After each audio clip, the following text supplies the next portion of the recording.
It's Andrew here. So a few months ago, I did a video outlining some high quality dividend stocks that I think for those looking for dividends, this might be a good place to start researching. I have made a few little adjustments to how I search for dividend stocks or how I screen for them, and they've made the list today. I think some of them are really interesting. So let me go through the criteria that I've used to search for these dividend stocks. So the first thing I screen for is that I want to see the revenue growing above 10% per annum for the past 5 years. We want to see the business getting bigger because we don't really want to invest in a business that's declining because the dividends are probably going to be unreliable. And we want that return on equity to be above 10% in 2021. That just shows that we actually want to see a bit of a history of this, but it does go to show that the business is reinvesting its money in a good way. The next thing I screen for is to make sure that the current ratio is above a 1.3. Current ratio is current assets over current liabilities, and essentially it just means that they've got more assets than they have debt, therefore they should be okay in the short term to cover their responsibilities.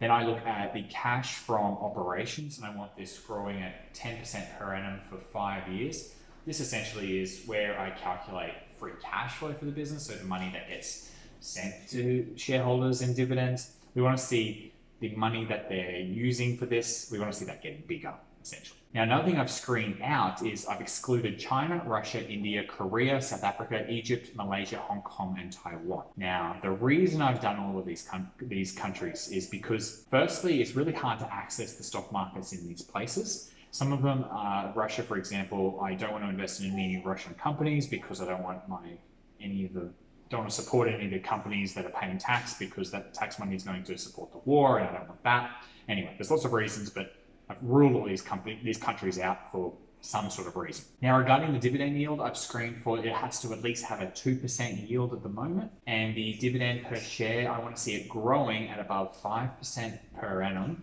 for 10 years now. So I want to see that dividend at least keeping up with inflation in terms of its growing year on year. So maybe 1 year it's 10 cents per share, then it's 11 cents and 12 cents and 15 cents and so on, that type of thing. Then I want to make sure the equity of the business, just the book value of the business, growing at 10% per annum for at least 10 years. And I'm also going to check that there isn't share dilution along the way.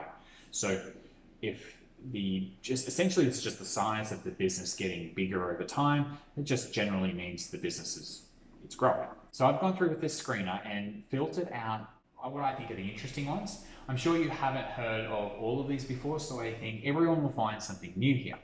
The first stock is Broadcom. This made the list last time as well. Although the current ratio is fine, the business does have quite a lot of debt. I think it has $40 billion of it compared to just $9 billion of cash in the bank. Well, being a semiconductor company, it requires a lot of reinvestment in capital intensive operations.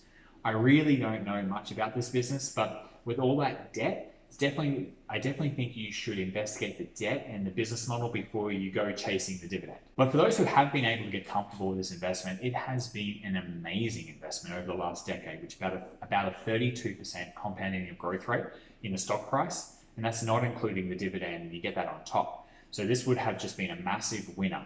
So they're clearly doing something right and been doing it for a long time now. Okay, so the second stock is Games Workshop Group PLC. So this one is really interesting. See, Games Workshop Group is a miniature figurines company. Look, I had no idea this was going to be a publicly listed company worth over 2 billion British pounds. So shares haven't been getting diluted. The business is highly profitable with high margins and a rock solid balance sheet.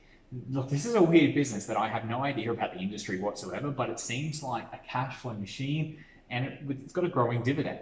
So for anyone out there that might be more familiar with the dynamics of this industry, I highly recommend taking a look at it as an investment because this one's pretty interesting.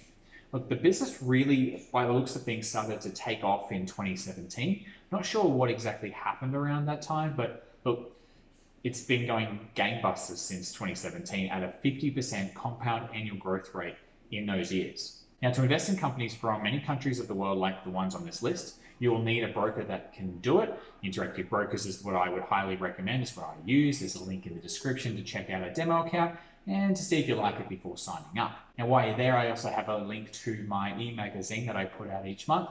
It details I do a bit of a market analysis and I go through my watch list and my intrinsic values of each of those companies. It's $10 a month, and I think I provide far more value than the $10, but Now you can go through the link and get a sample of the February edition to see whether you might like it moving forward. Okay, stock number 3 is Fortescue Metals out of Australia. And I mentioned this one last time as well, and it still makes the list this time. Fortescue is a diversified giant mining company, mining iron ore, copper, gold, stuff like that. Fortescue has some very impressive return on equity metrics. I think it's above 30% for about a decade, and it's got a 10-year dividend compound annual growth rate above 40% per annum. Debt levels are really okay for a mining company, and share buybacks have been occurring, which has added even more value per share for the shareholders. Commodity businesses are always hard to invest in though, but this seems like a safer bet than most of the mining companies because it's such a diversified in resources and geographies. See, miners can be hurt in an economic crash as spending slows down and construction slows down, so they can have a bit of a wild ride. And look, this one's probably too hard for me, but those that are interested in mining companies, I think this is a pretty interesting stock. Okay, stock number 4 is Supply Network Limited, again out of Australia. So it's an Australian business that sells truck and bus parts. Look, this is not a complicated business. Trucks and buses break down and need fixing, but at 25% compound annual growth rate in this investment for a decade, well, that's not an easy thing to achieve. Everything about this business is really solid. It's growing, it's profitable, it's got decent margins, it's got good return on equity, there's no share dilution. But look, there is a lot of money tied up in the inventory. Most of the balance sheet is this inventory, which might not be as valuable as they are representing. I don't know. I don't know the longevity of the truck and bus parts. Maybe that inventory has been sitting there for like a decade and needs to be checked whether the value is still there. All right, stock number 5 today is Cranswick PLC. So another pretty simple business to understand in Cranswick out of the UK. Cranswick PLC produces and supplies food products to grocery retailers in the UK and Europe. They offer pork, gourmet bacon, fresh and cooked chicken, prepared chicken and other poultry products, like sausages, cooked meats, stuff like that. An investment in Cranswick over the past decade would return about a 15% per annum compound annual growth rate, and with a 2.5% dividend on top of that. I personally find the pre-made food industry though not really my thing, as a health scare can crush at this business. I get a bit picky with my food as well, so I think pre-packaged processed meats are a bit disgusting, but look, I haven't tried Cranswick stuff, so maybe they're different. Look, my guess is they're not. But the financials are looking a bit tastier.